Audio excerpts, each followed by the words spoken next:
졸업할 때쯤 돼가지고 과감하게 진로를 틀었죠. 자네는 그런 거 안 맞다. 비싼 건 참아도 안 예쁜 건 못 참는다. 이제 그렇게 얘기를 하거든요. 안녕하세요. 오늘은 세무사님 배경에 대해서 한번 얘기를 해볼 건데요. 일단 그 얘기를 하기에 앞서서 여긴 어디예요? 저희 청와세무회계입니다. 오늘 라운지에서 촬영을 하게 됐네요. 여기는 뭘 하는 공간이에요? 찾아와 주시는 대표님들이 대기해 주시는 공간이기도 하고 저희 직원분들이 여기서 쉬는 시간에 좀 휴식 시간을 가질 수 있는 그런 공간입니다. 세무사님 원래 전공이 미술이시잖아요. 꽤 오래 하셨던 걸로 아는데 어쩌다가 세무사를 하게 되셨어요? 그러게 말입니다. 초등학교 5학년 때부터 미술학원 다니고 이제 예술고등학교 다니고 학부도 미대까지 다녔는데 진하게 한 10년 정도 한 것 같아요. 근데 제가 미대 들어가서 좀 깨달은 바가 있었어요. 나는 좀 혼자 일하는 것보다 사람 대 사람으로 이렇게 같이 하는 쪽으로 해야 된다라는 생각이 많이 들었고, 그리고 제가 경영 복수 전공을 했거든요. 근데 경영 복수 전공하면서 깨달은 것이 제가 사람 말을 듣는 걸 좋아하더라고요. 사람 대 사람의 의견 간의 타협점을 찾고 그리고 그걸 취합하고 좀 그런 쪽에서 제가 했을 때 피드백이 좋았었어요. 졸업할 때쯤 돼가지고 과감하게 진로를 틀었죠. 10년 동안 하던 거를 뒤로 하고 다른 거를 한다는 게 쉽지 않은 의사결정이었을 텐데 그만큼 세무사가 매력적으로 느껴지셨나요? 제가 하던 미술하고 비교를 해봤을 때 조금 제가 능력 발휘를 더 잘할 수 있는 동기부여가 많을 거라는 생각이 좀 많이 들더라고요. 그리고 무엇보다 기본적으로 전문적인 일이라는 것이 굉장히 매력적이고 제가 좀 사업에 대한 로망이 있었어요. 주체적으로 일을 하고 그리고 능동적으로 하고 기획한 일에 대해서 결과물이 바로 이렇게 눈앞에 보이는 일. 이제 그런 것이 좀 로망이 있어가지고 조금 더 사업을 하고 싶다라는 생각이 있었었는데 가진 게 없다 보니까 공부를 해가지고 할 수 있는 일이면 좋겠다라고 해서 잘 맞는다 생각해서 했었던 것 같아요. 제가 잘은 모르지만 미술하다가 공부를 하면 더 힘들지 않아요? 힘들죠. 일단은 수학 같은 거에서는 미적분도 전혀 모르는 상태로 하는 것이고 그리고 무엇보다도 주변에 같은 공부하는 친구가 아무도 없어요. 정말 1도 없어요.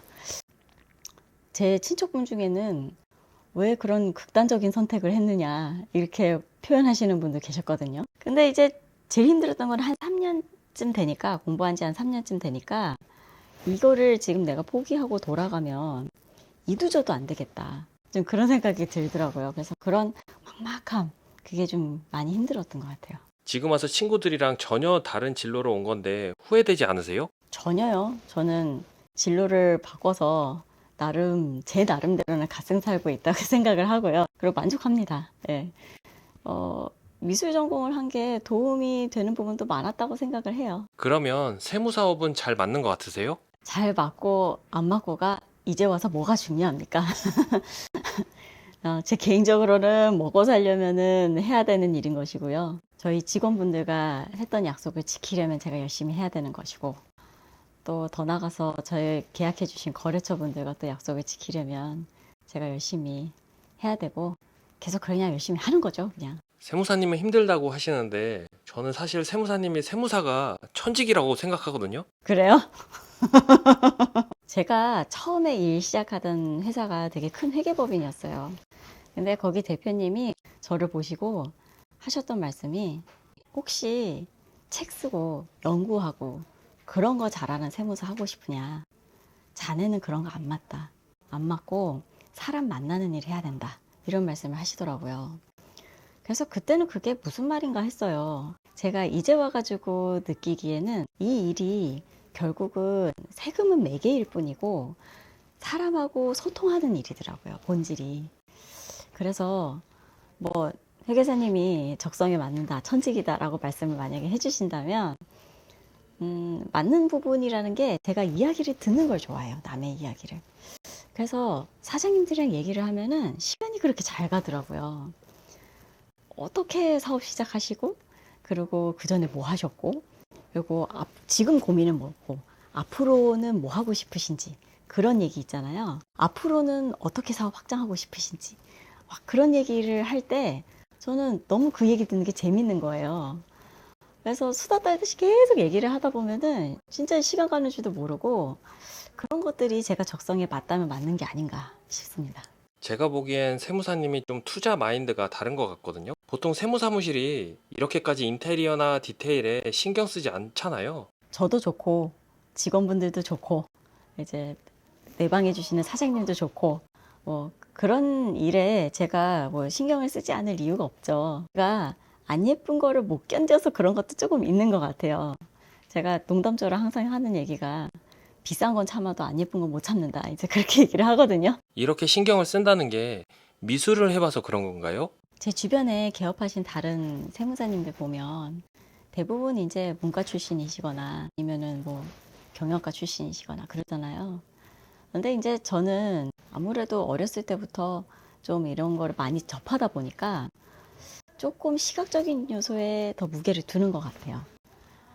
저희 고객분들이 굳이 여기까지 오시는 시간을 이제 투자를 하시는 거잖아요.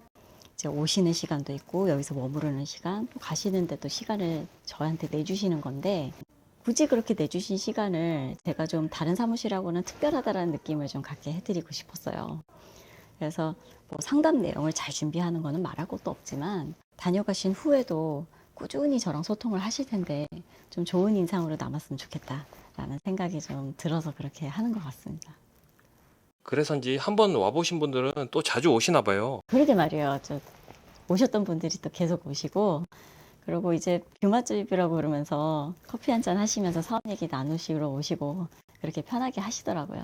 사장님들께서 그만큼 편하게 생각하시나 봐요. 저희 사무실의 장점이 편하다는 거예요. 소통이. 이게 사람 대 사람이니까 소통하는 편한 분위기도 전 중요하다 생각을 하거든요. 핸드폰을 터치 한 두세 번만 하면 바로 제 직통 전화로 거실 수 있어요. 그만큼 저는 직접 소통이 되게 중요하다고 생각을 하거든요. 소통이 편하면요.